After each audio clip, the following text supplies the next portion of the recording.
یہ بھی ہوتا ہے کہ کسی کو کسی عمل خیر کی توفیق ہو جاتی ہے تو وہ اس پر اللہ کا شکر کرنے کی بجائے دوسرے لوگوں کو جو فی الحال اس توفیق سے محروم ہیں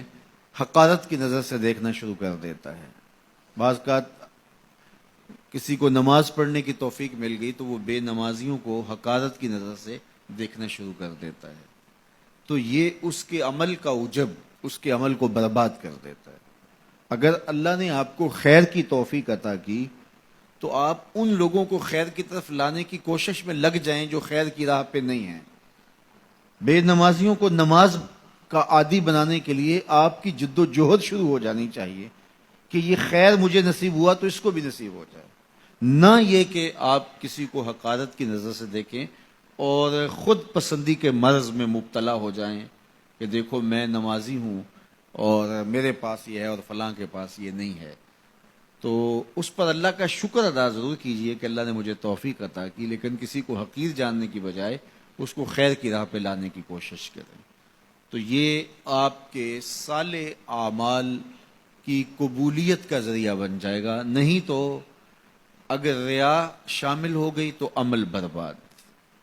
اگر تکبر آ گیا تو اللہ کو تو پسند ہی نہیں ہے، اگر عجب پیدا ہو گیا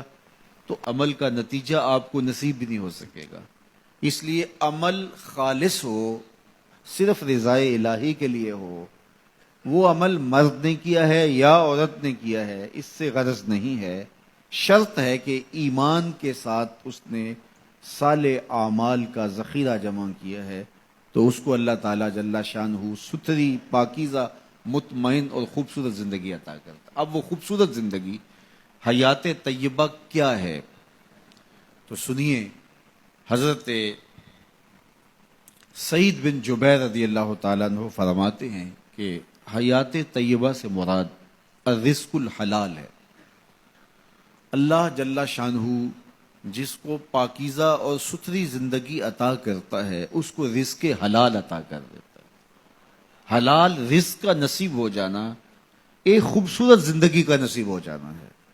کیونکہ حلال میں طمانیت رکھی گئی ہے۔ ایک شخص جتنا بھی حرام رزق اکٹھا کر لے اس کو اس سے طمانیت باطن سرور باطن نصیب نہیں ہو سکتا، اس کے اندر اطمینان اور قرار نہیں آ سکتا، کیونکہ حرام میں یہ ہے ہی نہیں۔ تو حلال تھوڑا بھی مل جائے لیکن ہو حلال تو وہ باطن کی طمانیت کا سبب ہے، اندر کی روشنی کا ذریعہ ہے، اور ایک سرشار مطمئن خوبصورت اور خوشگوار زندگی کی ضمانت ہوتی ہے رزق حلال۔ اللہ ہم سب کو اپنی جناب سے رزق حلال ہی نصیب کرے، اور اگر ہم سچے دل سے یہ عہد کر لیتے ہیں کہ اللہ ساری زندگی تو ہمیں رزق حلال ہی دینا اور ہم بھی ساری زندگی حرام کے ایک لقمے سے بھی اپنے آپ کو محفوظ کریں گے، اللہ آپ کے لیے حلال کے راستے کشادہ کر دے گا۔